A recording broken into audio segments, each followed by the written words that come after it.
Preciosas são as horas na presença de Jesus.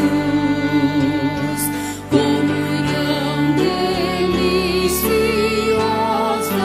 da minha alma com a luz.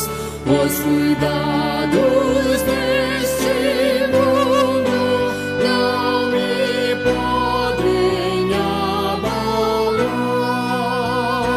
pois Ele o meu abrigo quando o tentador chegar, quando o tentador chegar.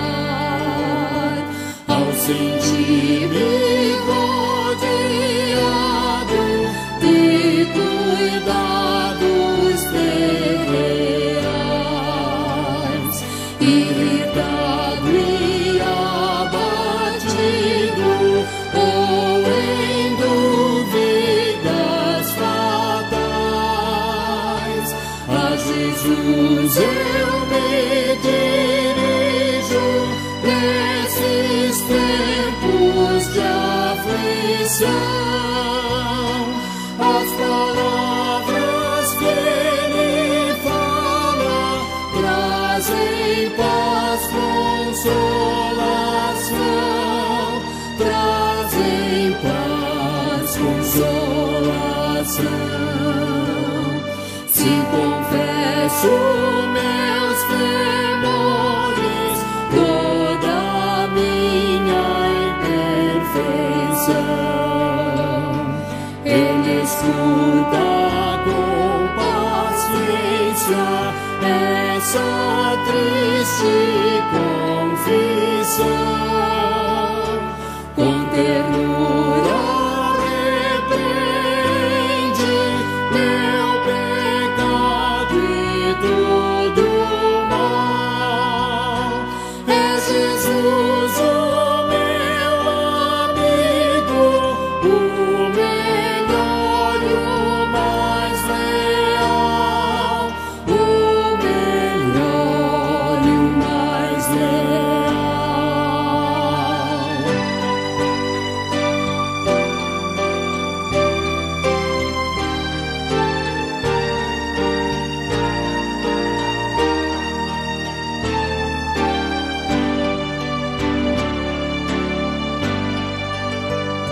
Se quereis saber quão doce é a divina comunhão, podereis muito bem prová-la e tereis compensação. Procurai estar sozinhos em conversa com Jesus. Provareis na vossa vida o poder que vem da cruz, o poder que vem da cruz.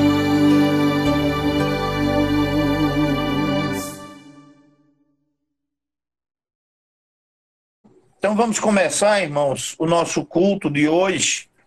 E eu vou pedir ao nosso irmão Adeildo, que está presente, para fazer uma oração. Depois, nosso irmão Clibanês vai fazer a leitura do Salmo de número 67. Beleza? Ok.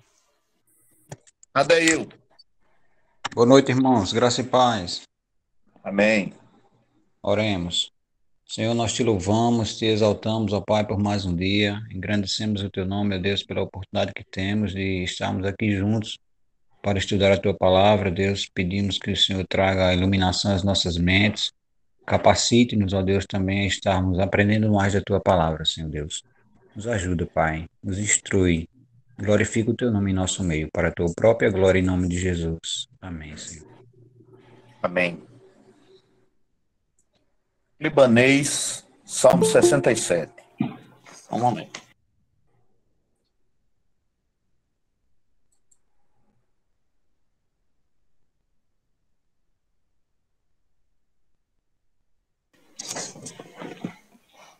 Vamos ler, meus irmãos. Deus tenha misericórdia de nós e nos abençoe, e faça resplandecer o seu rosto sobre nós, para que se conheça a terra o teu caminho, em todas as nações a tua salvação.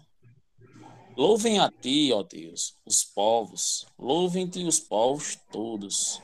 Alegre-se e regozijem-se as nações, pois julgarás os povos com equidade e governarás as nações sobre a terra.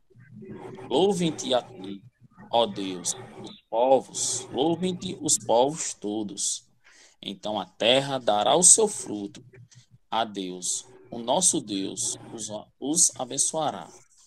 Deus nos abençoará e todas as extremidades da terra o temerão. Amém. Amém, queridos. Irmãos, nós hoje vamos interromper aquela sequência que nós estávamos de estudo, porque nós fizemos o último estudo do módulo 3. E vamos retornar depois com o módulo 4, estudando os mandamentos um a um, da mesma forma como está inserida no nosso breve catecismo. Hoje, em especial, nós vamos ter um estudo que vai ser ministrado pelo nosso Alexandre, que inclusive eu estou vendo 2 Alexandres ali hoje, não é? Logados, não é? Então nós vamos ter o estudo com o Alexandre hoje. Chamamos a atenção dos irmãos, o irmão fez um estudo muito, eu já tive acesso a uma parte dele, né, Alexandre? E ele fez um estudo muito bem elaborado, e eu chamo a atenção dos irmãos para esse estudo, e agora com a palavra o nosso irmão Alexandre, para nos ministrar a palavra do Senhor nesta noite.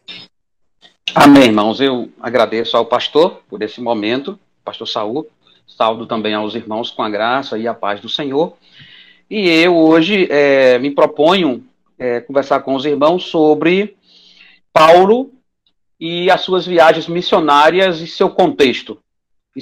Obviamente eu não pretendo aqui esgotar todo o conteúdo, até porque é muito vasto, abrangendo todo o livro do Atos dos Apóstolos, pelo menos do capítulo 9 até o capítulo de número 28, e também todas as cartas paulinas. Então, obviamente que eu não consigo esgotar todo o conteúdo, mas o que é necessário, dentro do limite, nós assim faremos, e, obviamente, em assuntos posteriores, nós desdobraremos o que for necessário dentro de cada proposição. O texto, para a gente meditar um pouco hoje, ou pelo menos dar texto base de abertura, eu gostaria de citar aqui o texto de Atos dos Apóstolos, capítulo de número 13, versículo de 1 a 3. Então, o versículo de número 1, ele já diz assim: havia na igreja de Antioquia, profetas e mestres, Barnabé, Simeão, por sobrenome Níger, Lúcio, de Cirene, Manaém, Colosso de Herodes, o Tretarca, e Saulo. Versículo 2. E servindo eles ao Senhor e jejuando, disse o Espírito Santo: separa-me agora Barnabé e Saulo para a obra, os que tenho chamado. Versículo 3. Então, jejuando e orando, e impondo sobre eles as mãos, o despediram. Esses são os 3 textos que nós propomos logo nesta abertura para o desenvolvimento ou desdobramento dessa mensagem inicial. Conforme eu tinha dito, nós desdobraremos ainda mais em outras aulas posteriores. Aqui, irmãos, logo de imediato, nós percebemos que Paulo está inserido dentro de um contexto da igreja. e da igreja de Deus. Notadamente, os irmãos já percebem que aqui o Saulo, ou o Paulo, ele já está na igreja, na base da igreja, servindo a Deus, junto com os outros irmãos. E o que é interessante é que o versículo 2 logo já diz que eles ali serviam a Deus e que o Espírito Santo de Deus falava naquela congregação. Ou seja, usava as pessoas de forma muito natural. E nessa ocasião, o Espírito Santo, usando, óbvio, alguém, pediu para separar o Barnabé e o Paulo para a obra missionária, para a obra que ele tinha para pregar aos gentios. E nessa oportunidade aqui, irmãos, o Barnabé, com certeza sendo o mais velho, seria aquele que iria auxiliar Paulo na obra missionária.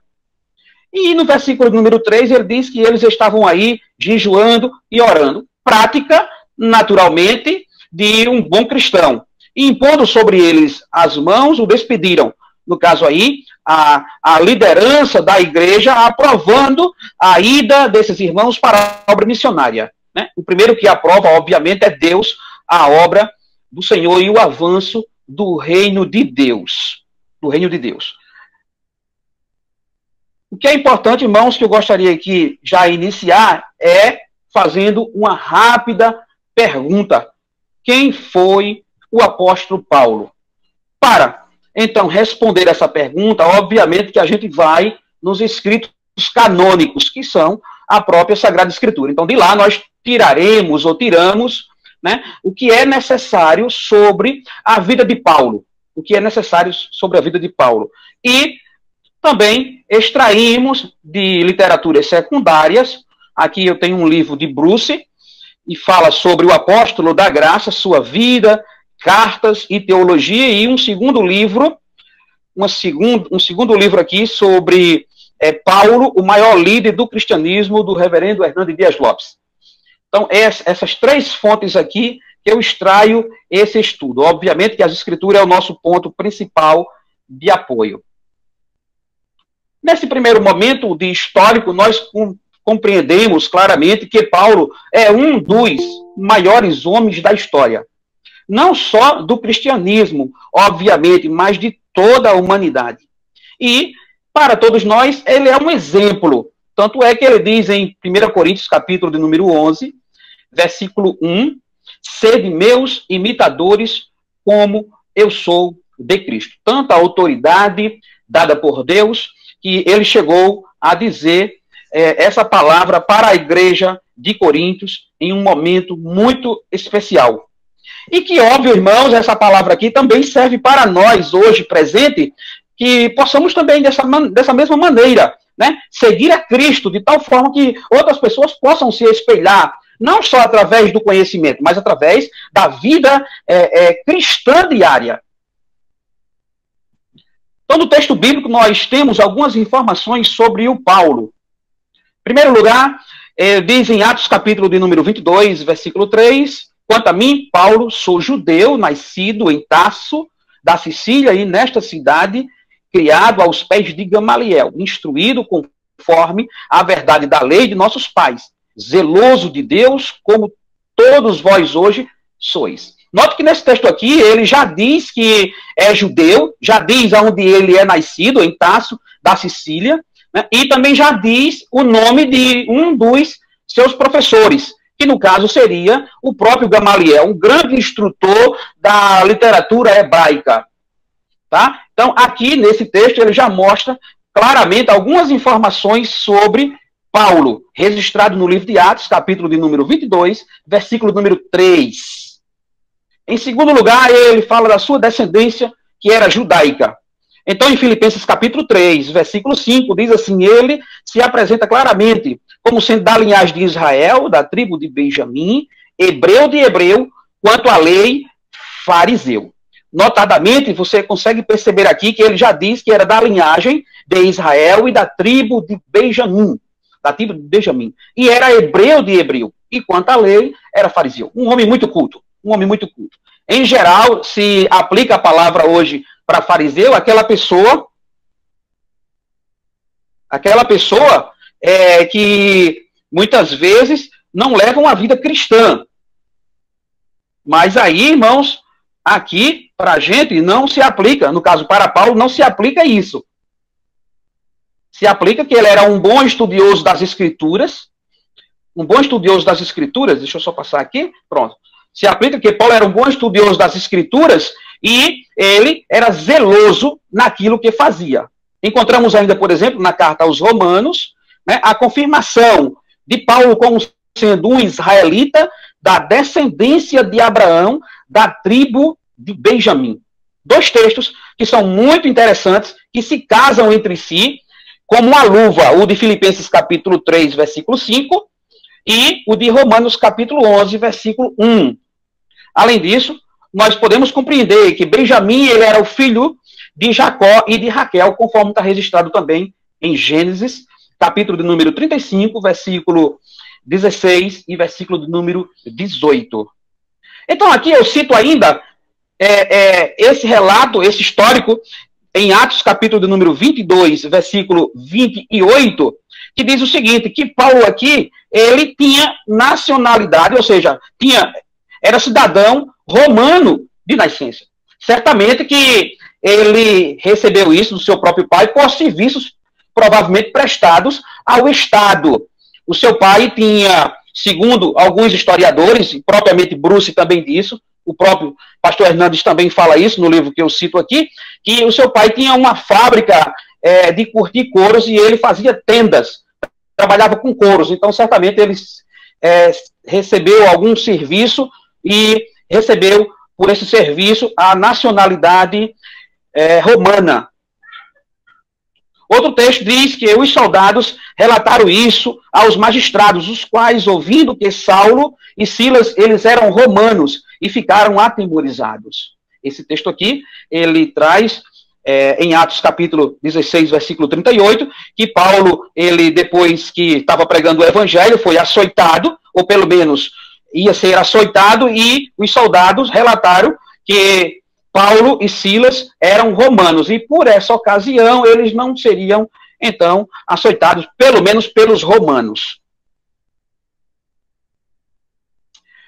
Nós compreendemos pelas escrituras, obviamente, que Paulo ele era um poliglota. Um poliglota, irmãos, é aquela pessoa que fala diversos idiomas, e naturalmente Paulo, ele falava fluentemente, pelo menos o grego, o hebraico, o latim e o aramaico. Pelo menos ele falava isso, segundo diz Bruce, em seu livro, na página 34. Então, o apóstolo Paulo, nós compreendemos que ele era, sim, um homem culto, não só na religião judaica, mas também em filosofias gregas e demais religiões.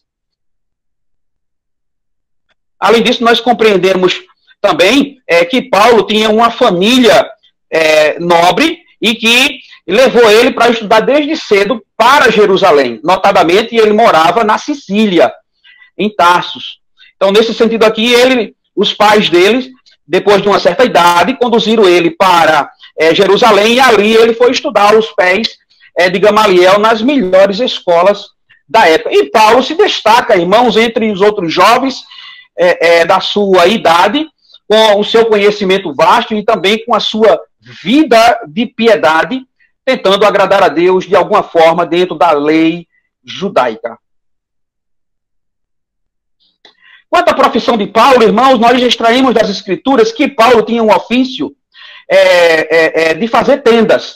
Então, Paulo nunca trouxe um peso para a igreja de Deus, um gasto para a igreja de Deus. Ele tinha a profissão de fazer tendas, horas aqui, repito, recebida provavelmente do seu próprio pai, conforme está descrito em Atos, capítulo de número 18, versículo 3, e 1 Coríntios, capítulo de número 4, versículo 12, e 2 Tessalonicenses 3, 8, diz que Paulo tinha esse ofício e que ele trabalhava noite e dia para não ser pesado aos irmãos.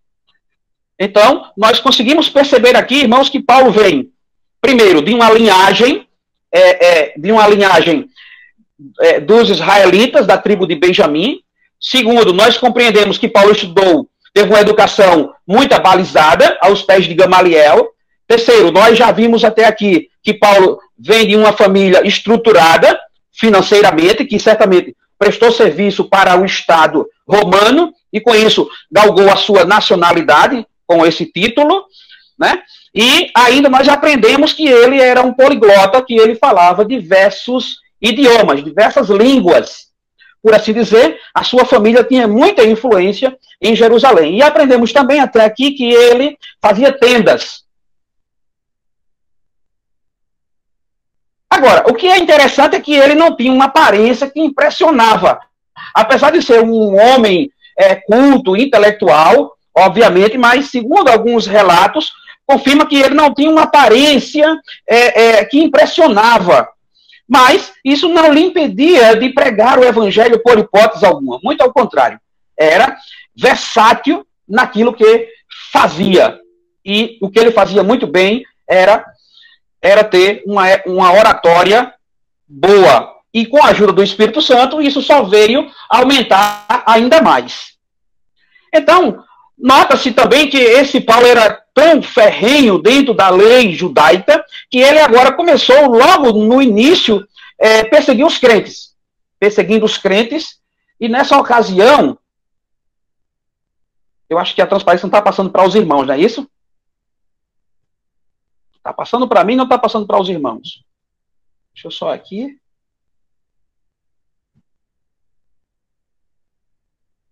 Ok. Deixa eu dar um zoom aqui. Veja se está aqui passando para os irmãos. Ok. Então nós percebemos que desde o início, irmãos, Paulo ele era zeloso naquilo que ele fazia. Então essa seita, chamada Seita do Caminho, o qual vinha de Cristo, e ele iniciou uma perseguição ferrenha, recebida a autoridade do próprio Sinédrio, para perseguir os crentes, prender, torturar os crentes, e muitas vezes até negar o nome de Cristo, e outras vezes até blasfemar contra o nome de Cristo. E estava, obviamente, presente também naquele martírio de Estevão, que foi o primeiro a morrer pelo nome do próprio Cristo, conforme diz Atos, capítulo de número 7, versículo de número 57 a 60. E Paulo, nessa ocasião, foi participativamente, ou seja, teve direta influência na morte desse grande mártir por nome de Estevão. Mas, já no versículo de número 1 do capítulo 8, a gente percebe, dentro do texto de Atos dos Apóstolos, que ele perseguia os crentes ferrenhamente, irmãos, ferrenhamente. E ele acreditava que estava servindo a Deus. Religioso, ferrenho. Nessa ocasião, ele acreditava que estava servindo ao Senhor.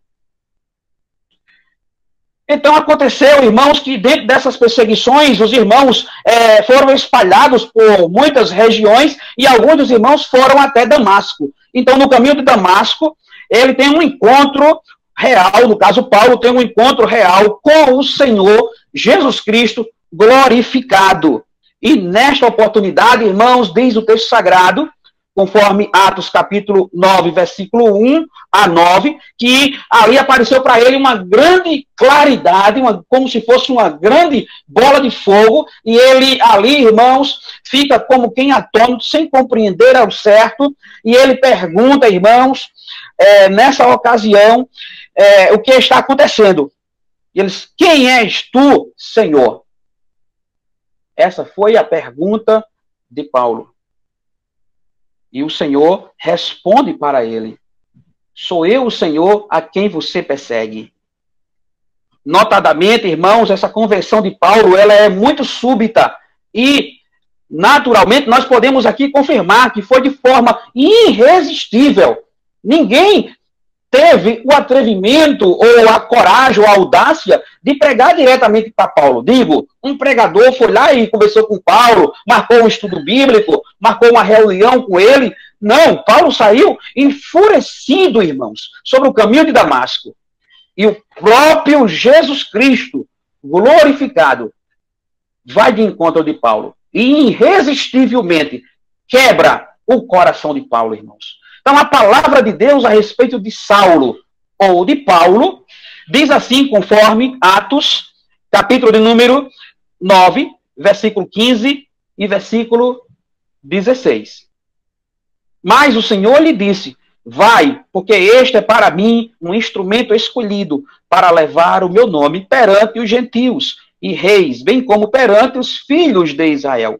Pois eu lhe mostrarei quanto lhe importa sofrer pelo meu nome.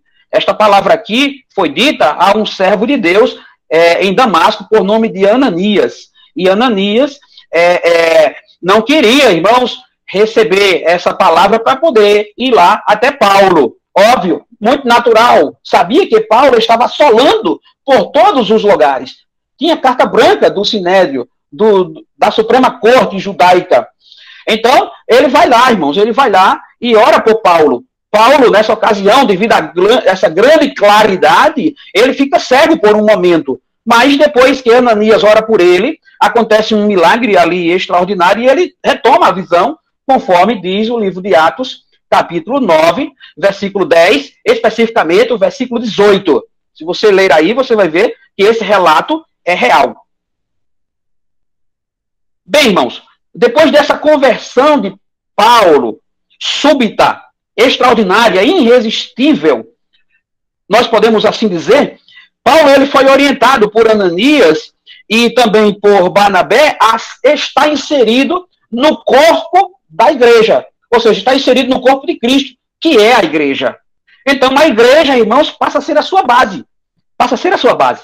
Paulo mesmo, sabendo muito da lei judaica, sabendo muito das leis de Israel, mas ele precisava, irmãos, de receber orientação propriamente do cristianismo.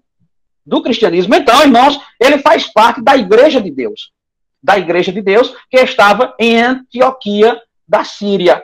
E ele ali, irmãos, era membro da igreja de Antioquia da Síria. E submisso, naturalmente, como se deve ser, à sua liderança. Submisso à sua liderança, conforme registrado em Atos, capítulo de número 11, versículo 26, 24 a 26.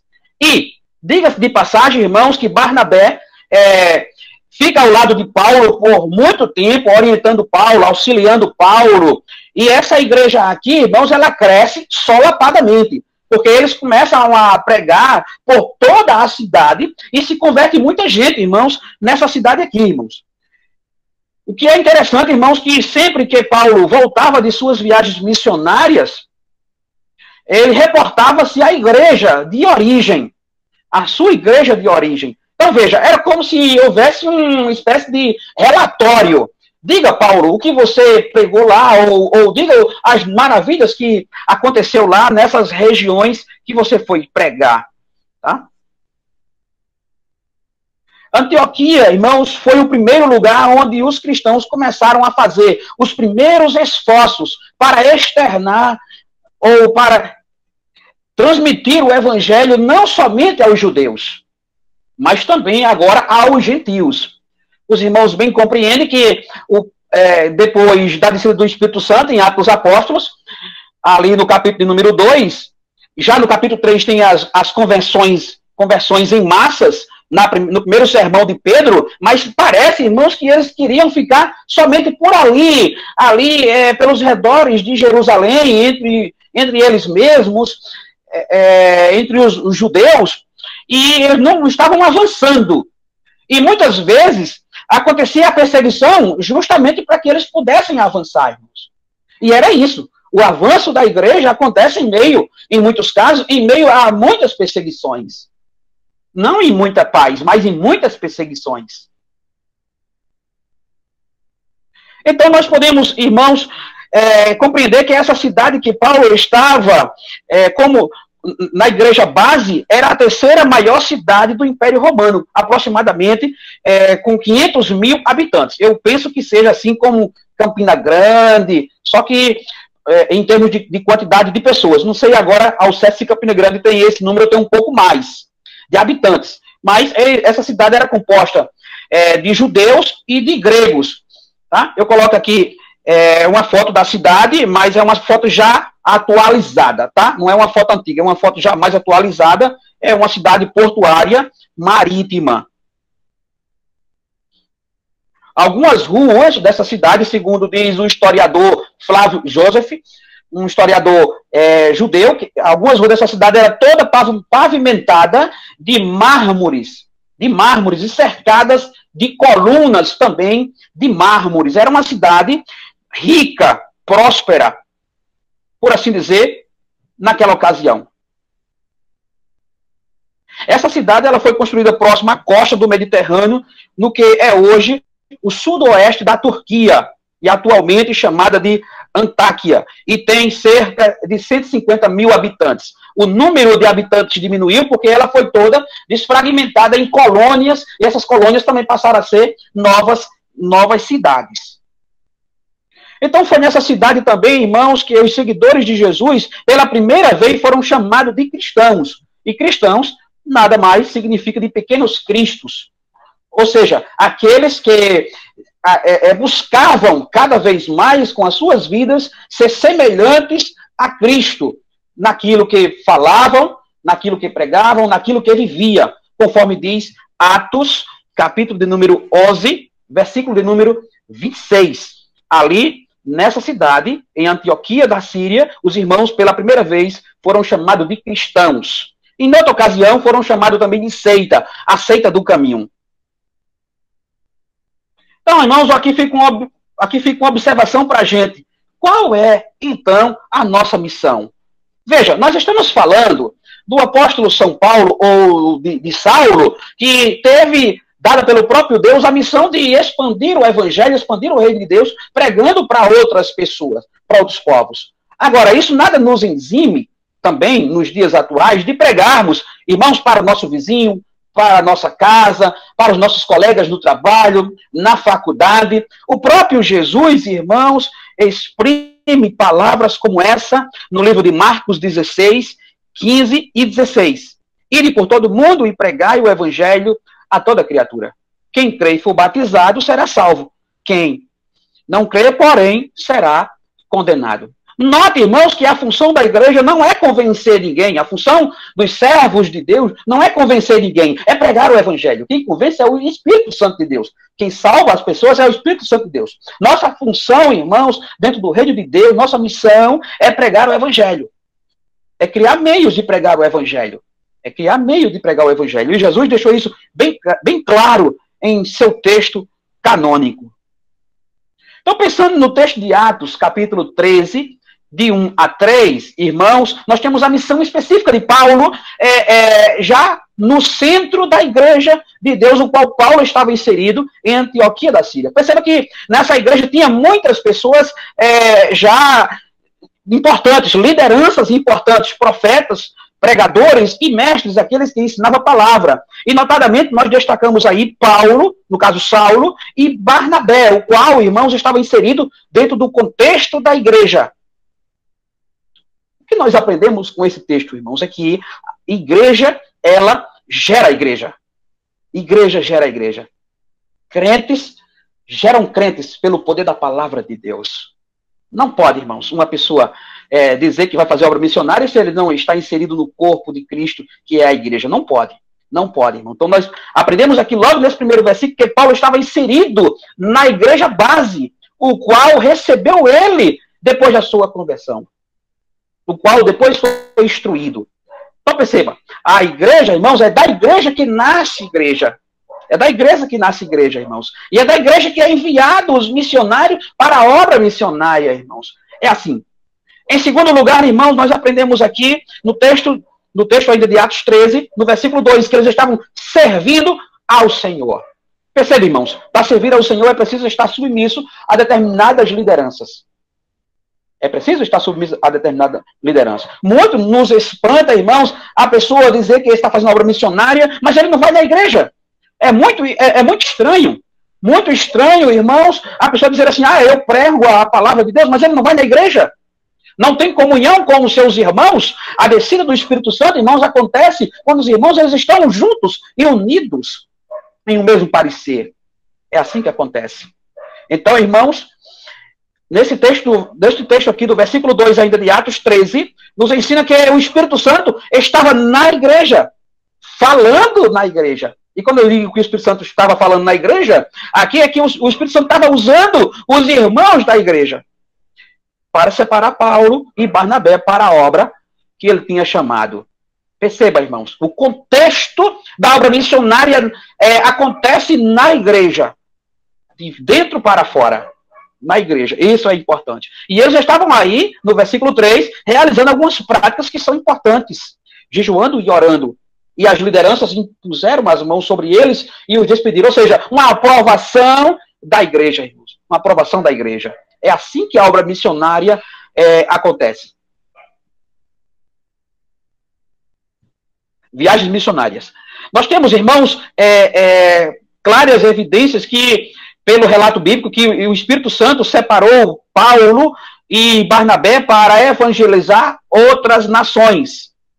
No caso, os gentios, porque eles estavam no meio de povos judaicos e abrindo igrejas, fazendo discípulos. E ele realiza, então, nesse sentido, 3 grandes viagens missionárias.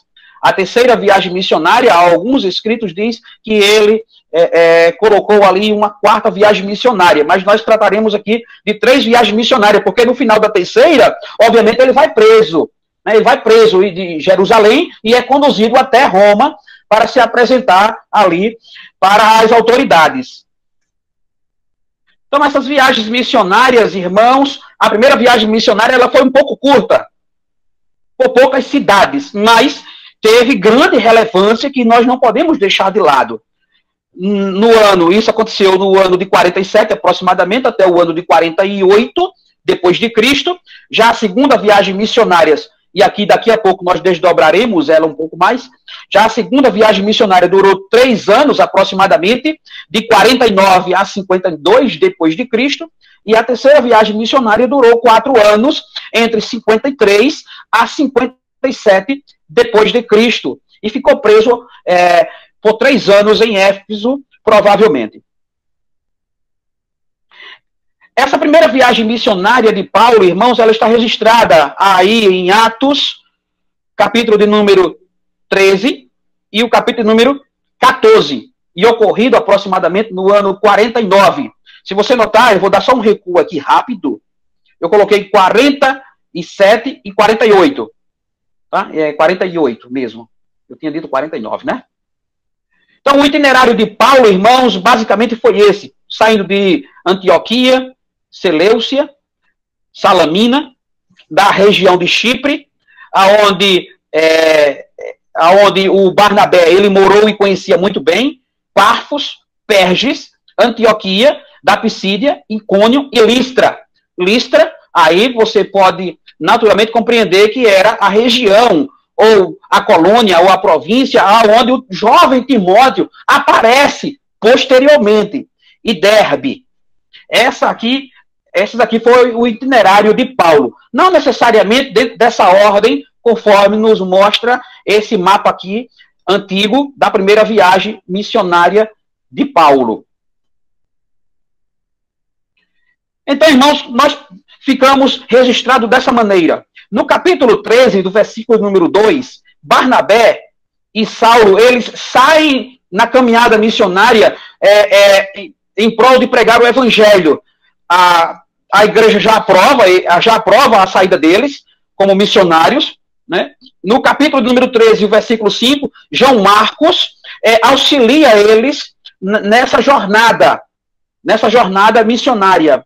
Já no capítulo 13, versículo número 8, eles já encontram as primeiras oposições pregando o evangelho. Ali ele encontra um mago, Elimas, e ali aparece essa primeira oposição, essa dificuldade para eles dentro da obra missionária. No capítulo de número 13, versículo 13, João Marcos se aparta do grupo de Paulo. Tem algum desentendimento, João Marcos, me parece que ele retoma o seu posto anterior e diz, não vou mais com vocês. E ali gera uma espécie de atrito entre eles, irmãos, e posteriormente, óbvio, ele retoma essas viagens com Barnabé para outro local. No capítulo 13, versículo número 15, os gentios creem, os judeus têm ciúme por conta disso, irmãos. Veja, então, aqui já começa a perceber que o evangelho começa a avançar em outras regiões, Só que os judeus, eles começam a ficar enciumados da obra missionária que Paulo vem desenvolvendo. Por quê, irmãos? Afinal de contas, Paulo ia todo sábado para a sinagoga, e na sinagoga Paulo não ia para cultuar, como era de costume judaico. Paulo ia para confrontar os ensinos judaicos e mostrar quem era Cristo, revelado das Escrituras. Quem era o Cristo? E a necessidade de se arrepender dos seus pecados. Já no capítulo 14 e versículo 15, mostra-se ali um plano, ou seja, os judeus arquitetam um plano para apedrejar o próprio apóstolo Paulo. Então, nessa ocasião, Paulo tem que sair rapidamente da cidade para não ser apedrejado. No capítulo 14, versículo número 19, os judeus de Antioquia e de Icônio apedrejam a Paulo. Paulo vai lá pegar o evangelho e agora encontra mais uma perseguição, mais uma dificuldade em seu caminho. Irmãos, notadamente, todo aquele que vai pregar o evangelho conforme prescrito na Sagrada Escritura, ele tem que saber. Ele tem que saber. Isso não pode sair da consciência dele. Tem que ser muito firme. Ele vai sofrer perseguição. Ele vai enfrentar dificuldades de religiosos, de não religiosos. Ele vai enfrentar dificuldades de diversas ordens. Ele tem que ter essa consciência, irmãos. Já no capítulo número 14, versículo número 21, irmãos, Paulo volta da sua caminhada, do seu trajeto missionário, e ele relata os fatos, os feitos, os acontecimentos muito alegres dessas cidades todas aqui, que eu acabei citando no slide anterior, e ali os irmãos ficam muito contentes, mas também, já no versículo de número 23, acontece a eleição de presbíteros. Perceba isso. É muito interessante, irmãos, que Paulo, ele volta, mesmo diante das dificuldades, Paulo volta muito contente, muito alegre, porque a convicção de Paulo, irmãos, vinha de Deus. Olha, irmãos, eu vou abrir aspas para dizer isso, que quando a pessoa ele tem um chamado de fato de Deus, ele entende, irmãos, que no meio das dificuldades, que no meio das lutas, Deus opera, Deus trabalha. E é preciso que haja perseguições de fato, irmãos. A igreja, ela cresce. A igreja amadurece no meio de perseguições. Nunca é no meio de paz. É no meio de lutas e de dificuldades. Isso a Bíblia está permeada. A história eclesiástica está permeada, irmãos, dessa situação.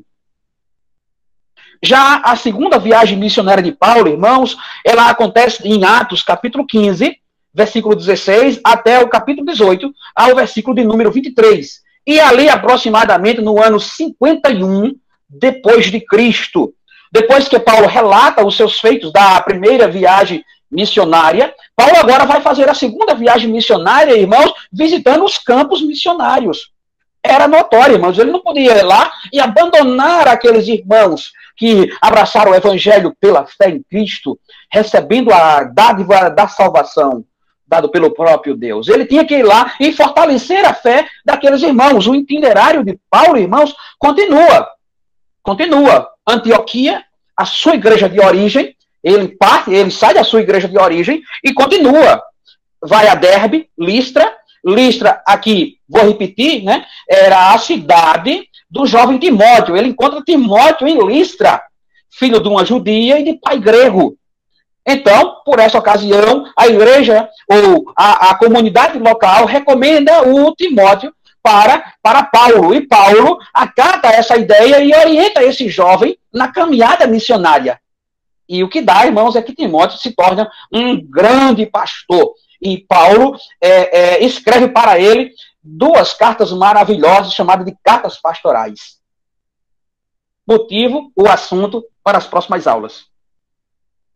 Passa também por Troade, Filipos. Aqui, nessa cidade de Filipos, Paulo tem grande perseguição, mas também se converte muitas pessoas nessa cidade, inclusive o carcereiro, junto com a sua família, ali aos primeiros batismos, né?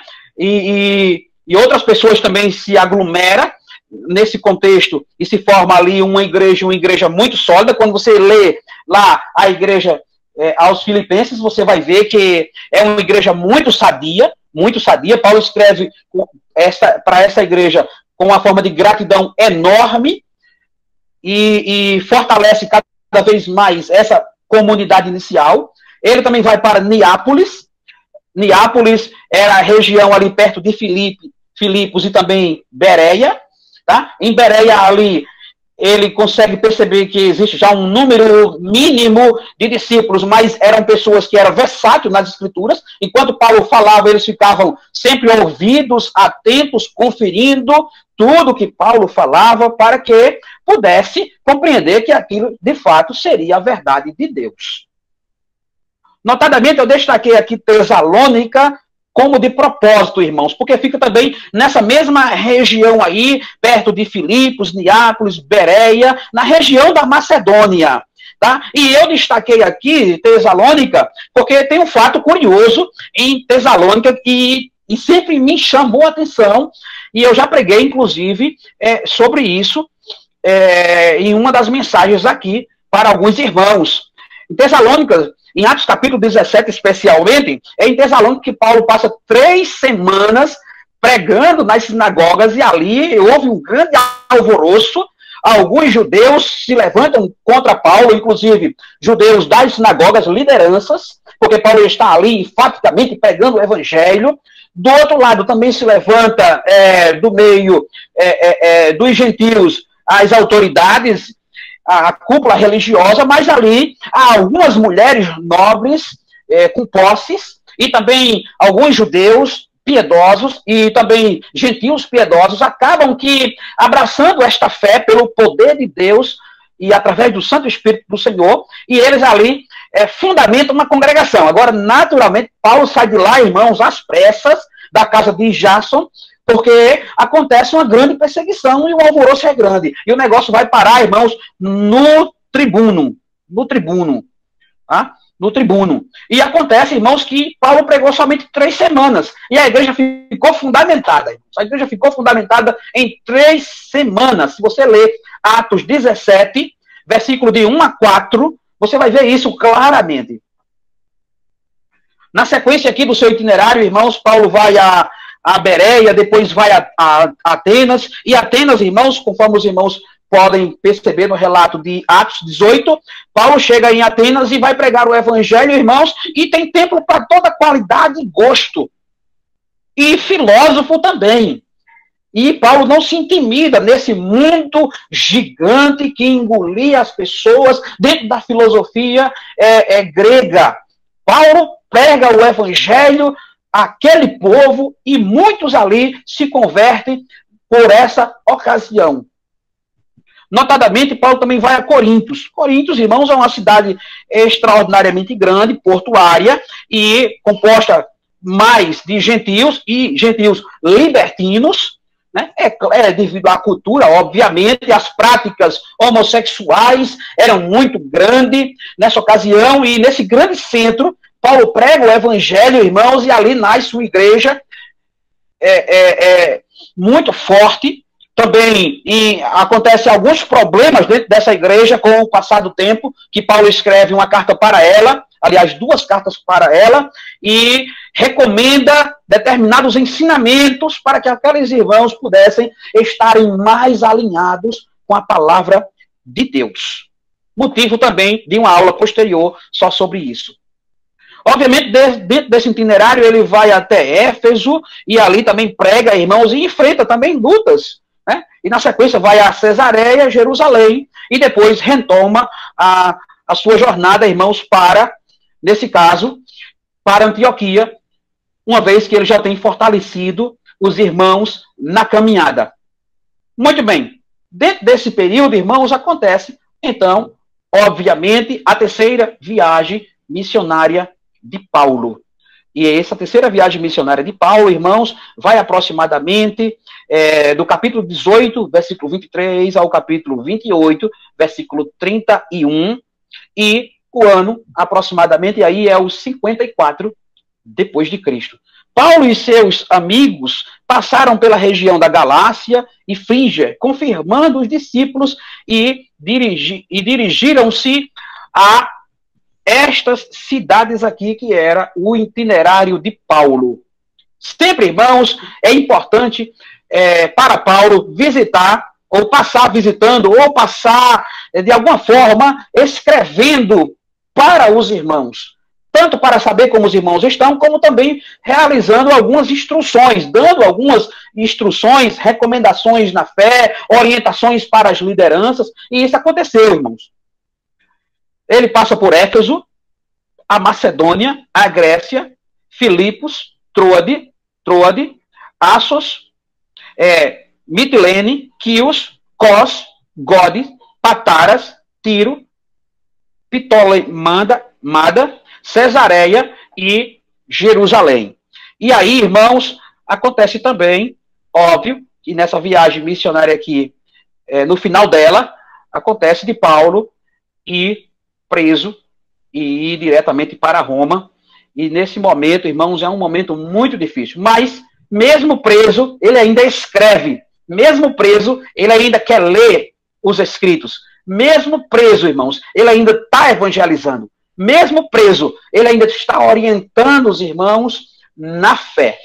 Na fé. Paulo é um bom exemplo, irmãos, a observarmos abaixo de Cristo, como além de um grande teólogo, mas também de um grande cristão e de uma vida de piedade muito alta, muito alta.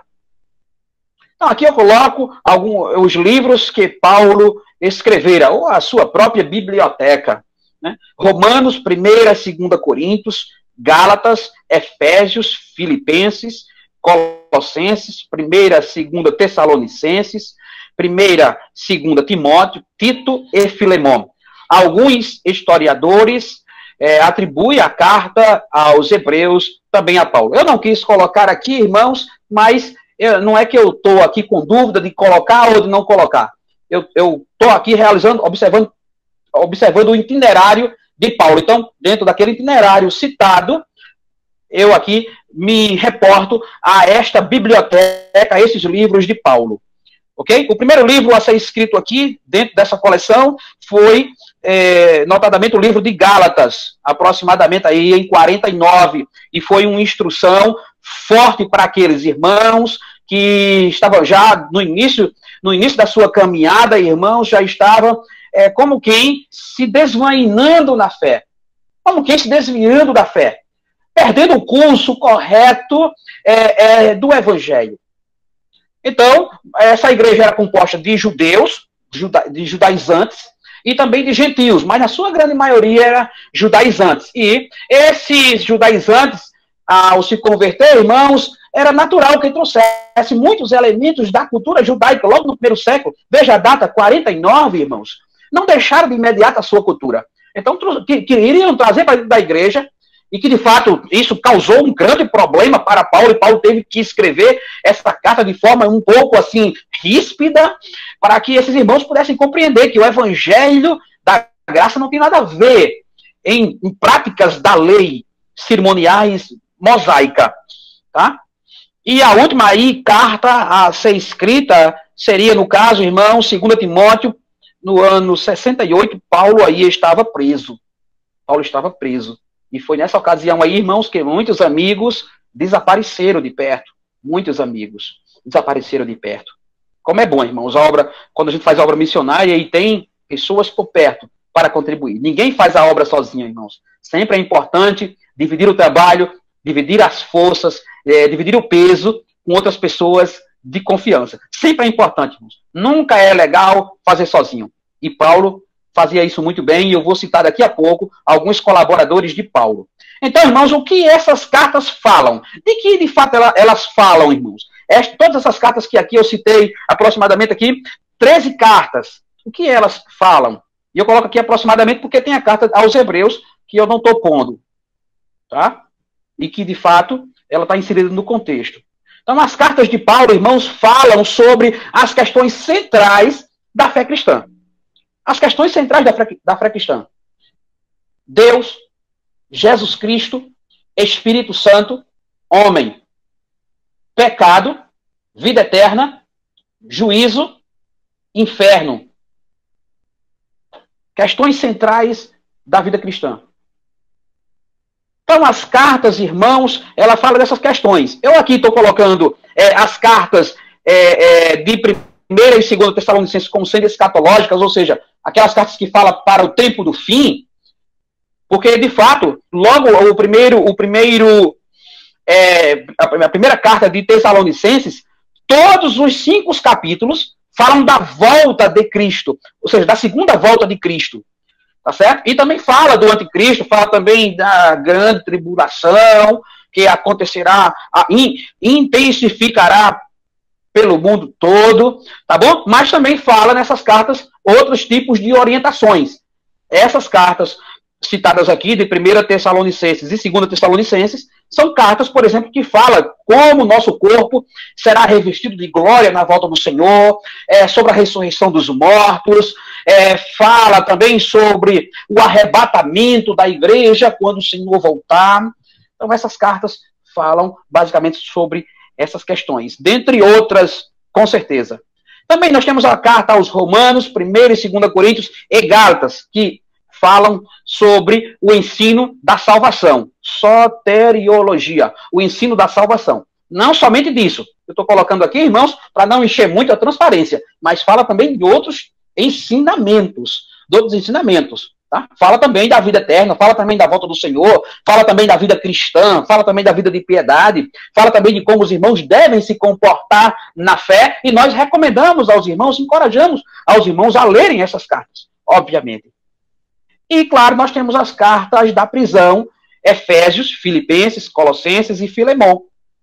Temos também as cartas pastorais, que são 3, 1 e 2 Timóteo e Tito. Estas cartas foram endereçadas para o jovem Timóteo, tanto para orientar ele, como para orientar o trabalho e como para fundamentar a liderança da igreja. O Tito, por exemplo, estava na ilha de Creta e precisava, irmãos, porque ali se levantou-se anciões na igreja e Tito era ainda jovem.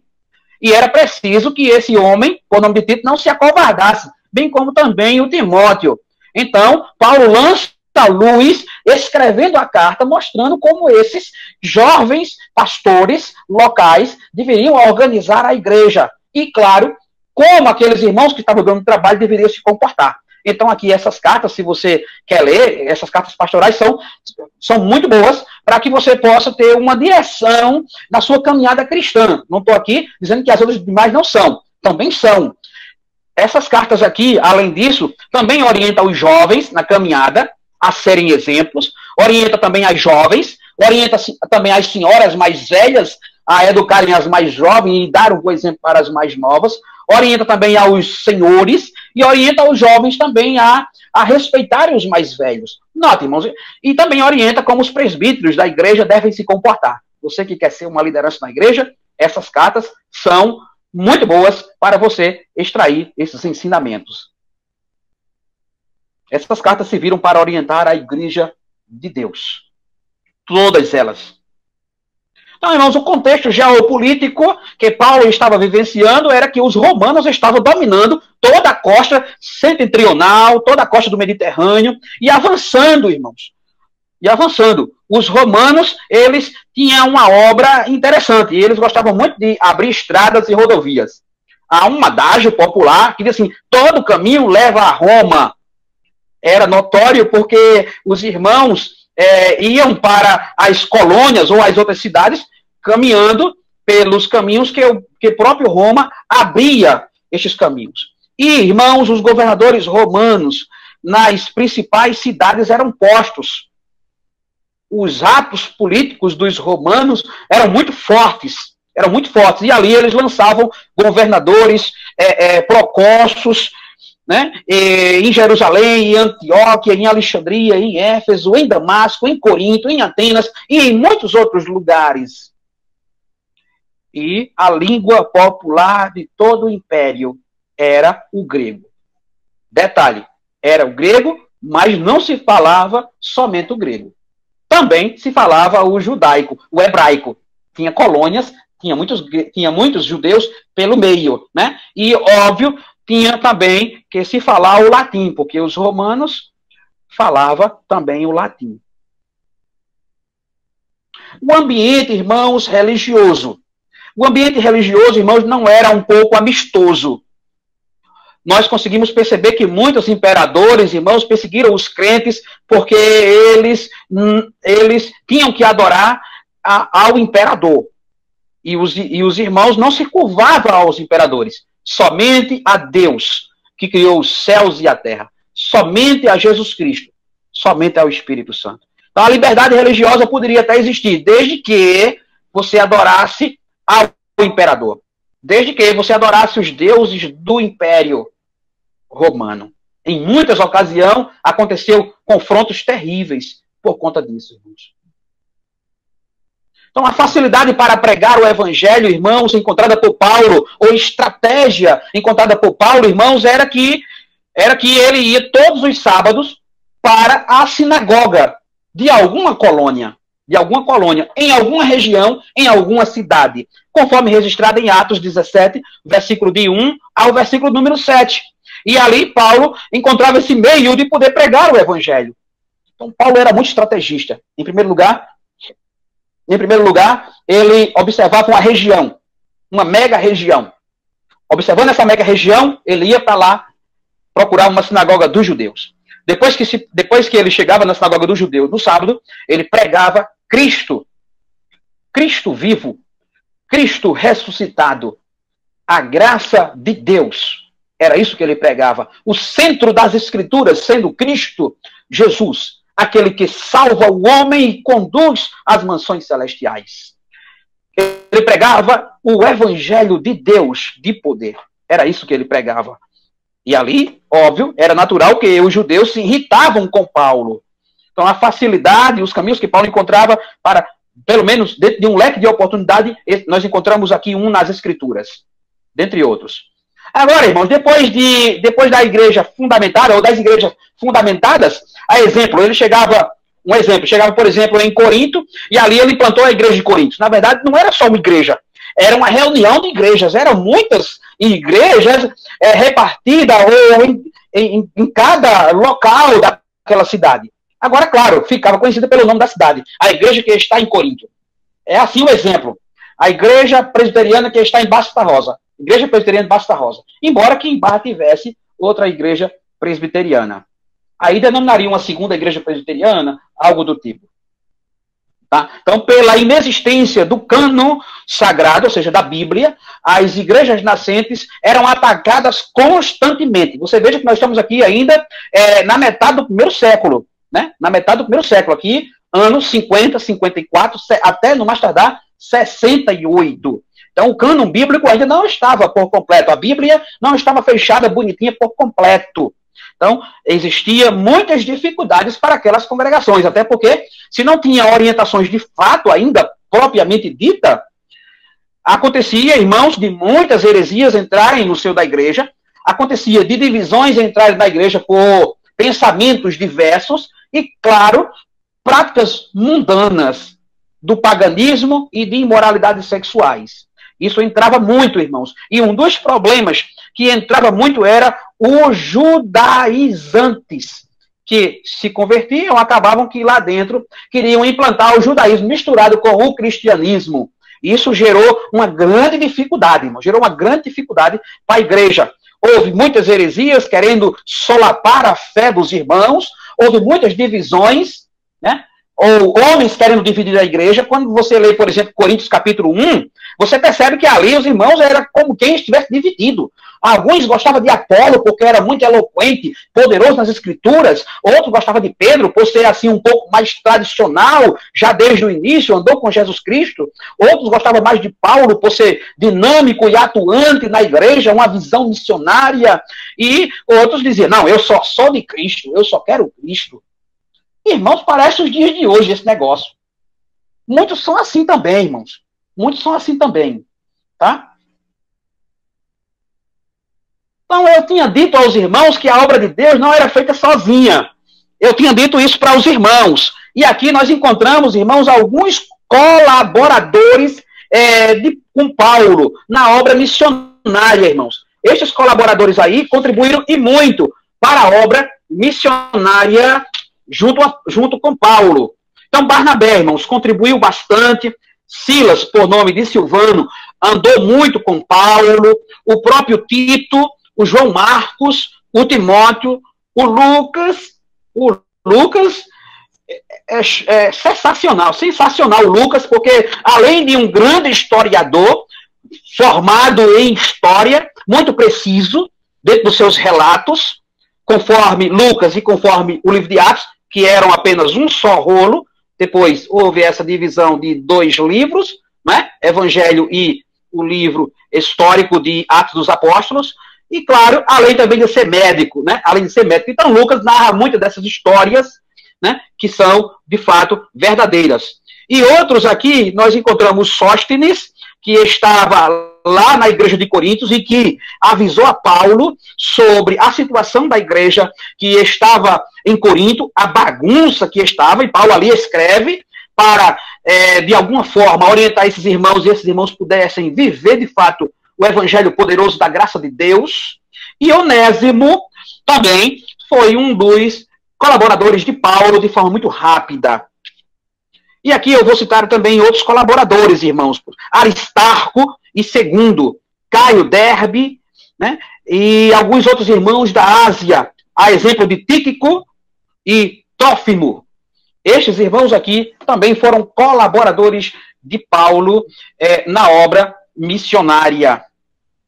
Então, irmãos, diante disso, Paulo pregando o evangelho, curando, pelo poder do Espírito Santo de Deus, vendo almas se renderem aos pés de Cristo constantemente, vendo igrejas se fundamentarem.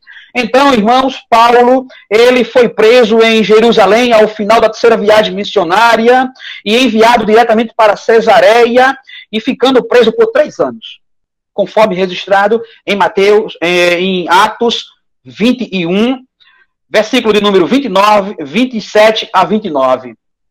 E, além disso, a pedido também foi enviado para Roma, para ser julgado pelo imperador, conforme Atos 23 ao capítulo 28. No meio dessa caminhada, irmãos, houve naufrágio, ele pregou o evangelho, houve muitas coisas, muitos acontecimentos que eu não estou aqui desdobrando.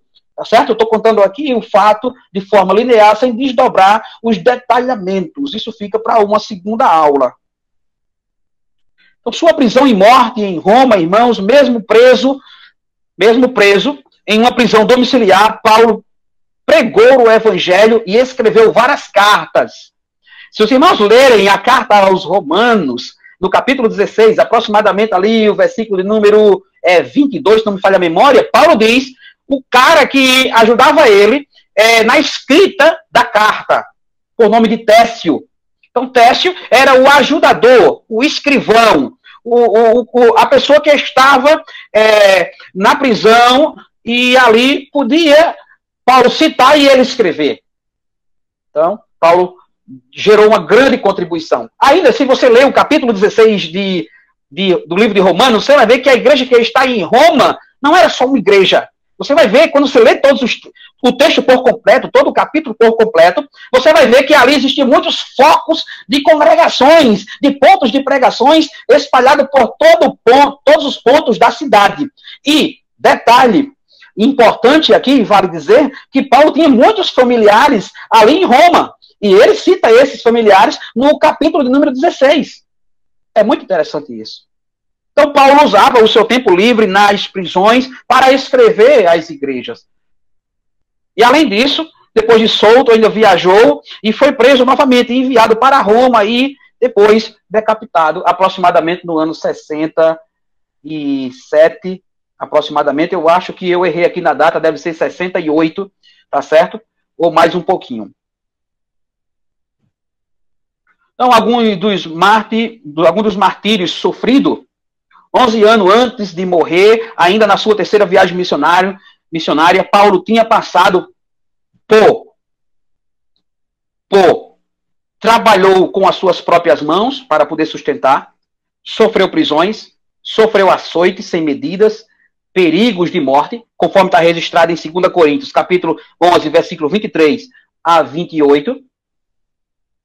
Sofreu muitos açoites sem medida, e em alguns momentos teve medidas de 40 menos 1, foi fustigado com varas, foi apedrejado, passou por um naufrágio, voragens do mar, jornadas a pé, perigos de rio, perigo de salteadores, perigos de morte, perigo entre os seus patrícios, perigo entre os gentios, perigo nas cidades, perigo no deserto, perigo no mar, perigo entre os falsos irmãos. Quando você lê, por exemplo, 2 Coríntios, você vai ver que Paulo fala ali de alguns falsos apóstolos que não estavam querendo aceitar o apostolado de Paulo. Então, Paulo passou, irmãos, muitos trabalhos e fadigas, noites em vigílias, fome, sede, jejum, frio, nudez. E as considerações que ficam, irmãos, diante de tudo isso que Paulo passou. Nós aqui citamos, dentro dessas considerações, as palavras finais do próprio apóstolo Paulo. E ele relata assim, e você preste atenção nessa palavra aqui, porque também daqui gera as nossas considerações finais e aplicabilidades. Primeiro, irmãos, ele diz assim, em 2 Timóteo, capítulo 4, versículo 6 ao versículo 8. Quanto a mim, estou sendo já oferecido por libação, e o tempo da minha partida é chegado. Combati o bom combate, completei a carreira, guardei a fé. Já agora, a coroa da justiça me está guardada, o qual o Senhor, reto juiz, me dará naquele dia. E não somente a mim, mas também a todos quanto amam a sua vida.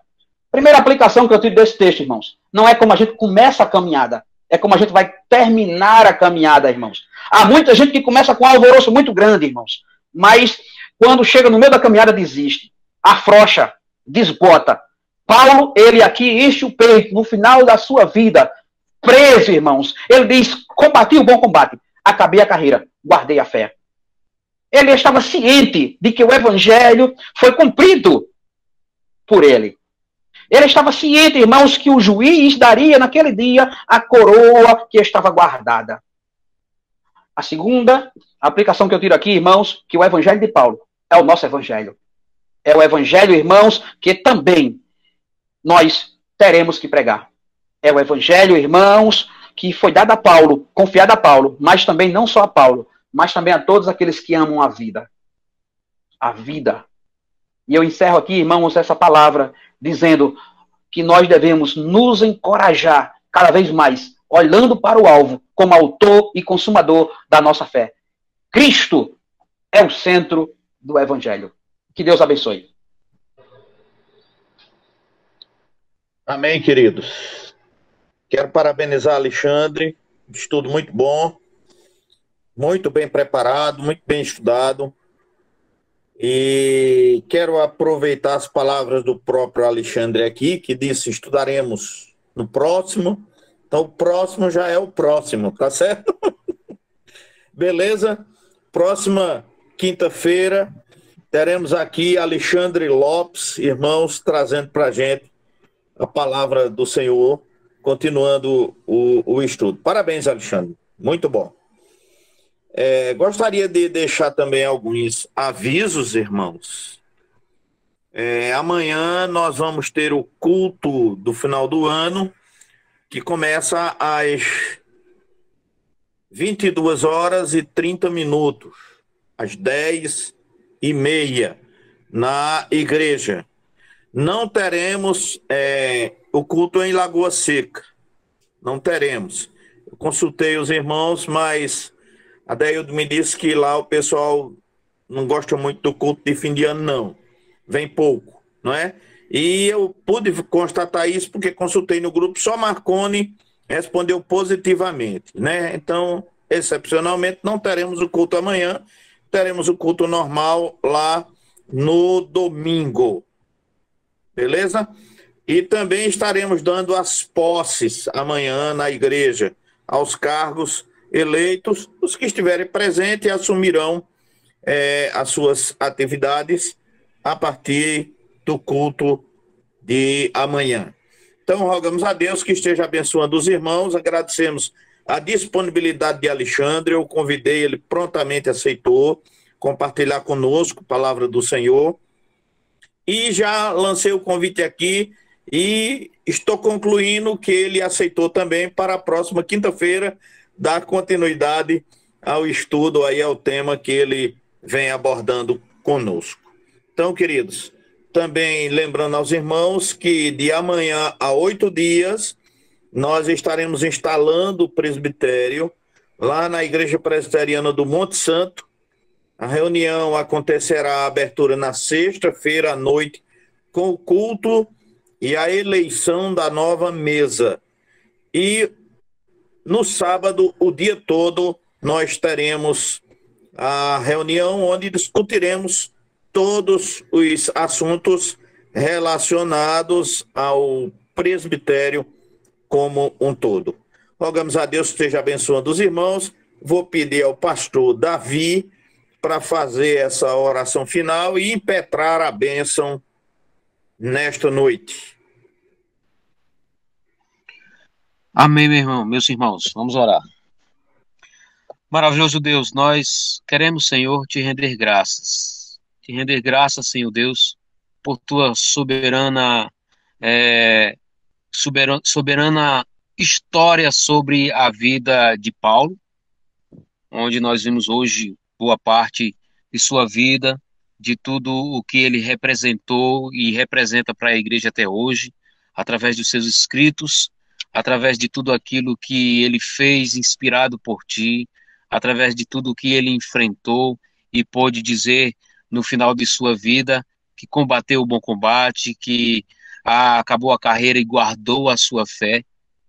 E tudo isso fica como exemplo para nós, e para a nossa missão aqui na terra como igreja tua, de justamente pregar o evangelho, de nunca desistir, mesmo em meio às lutas, às adversidades, às tribulações, às perseguições que sofremos como igreja do Senhor, ainda assim possamos continuar firmes e perseverantes nessa caminhada para podermos dizer justamente aquilo que Paulo disse no final da sua vida.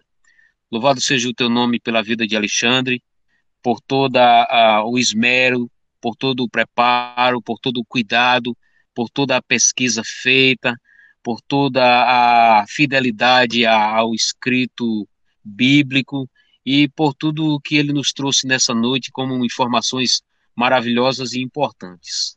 Queremos, Senhor Deus, pedir que o Senhor nos despeça agora em paz, nos guarde nessa noite, nos proteja de todo mal, nos livra, Senhor, de toda a tentação e nos guarda, ó Pai. E pedimos também que o Senhor, nesse momento, nos despeça com a tua maravilhosa bênção. Que a graça do nosso Senhor e Salvador Jesus Cristo, o amor de Deus, o nosso soberano Pai, o poder, a comunhão e as doces consolações do Divino Espírito Santo sejam derramados sobre nós, a Igreja do Senhor. Assim oramos, em nome do Pai, do Filho e do Espírito Santo. Amém. Amém, queridos. Que Deus abençoe a todos, queridos. Uma boa noite. Boa noite, Deus abençoe. A paz para todos. A paz para todos, em nome de Jesus. A paz do Senhor para todos, que Deus esteja abençoando poderosamente e que possamos crescer no conhecimento da palavra para a glória de Deus. Deus continue lhe usando, Alexandre, como tem usado, e tanto tem nos trazido um conhecimento maravilhoso da preciosa palavra de Deus. Amém. Deus abençoe a todos. Até amanhã no culto, para os que vão estar participando, em nome de Jesus.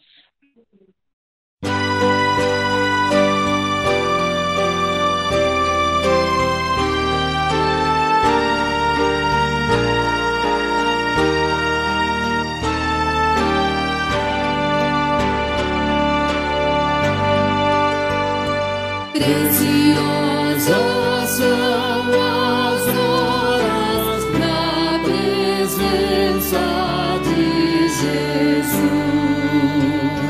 Comunhão deliciosa da minha alma com a luz. Os cuidados deste mundo não me podem abalar, pois Ele, o meu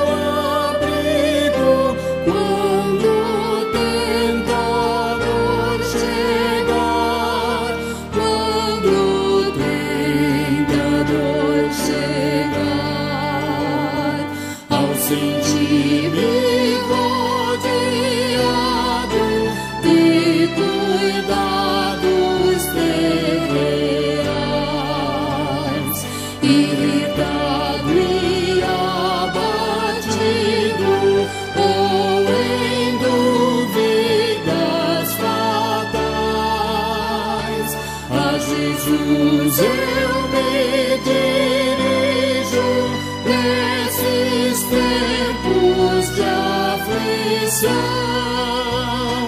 As palavras que Ele fala trazem paz, consolação, trazem paz, consolação.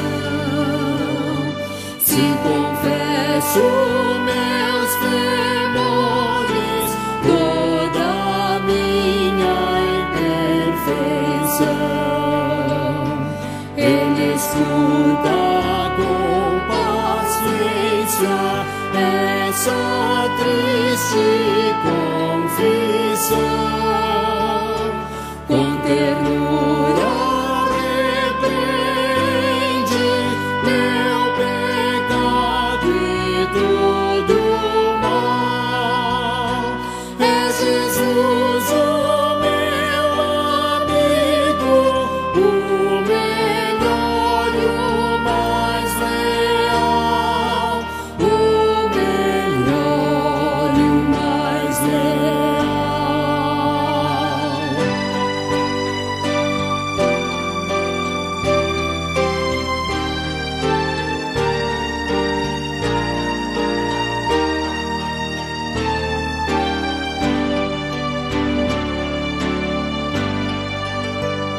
Se quereis saber quão doce é a divina comunhão, podereis muito bem prová-la e tereis compensação.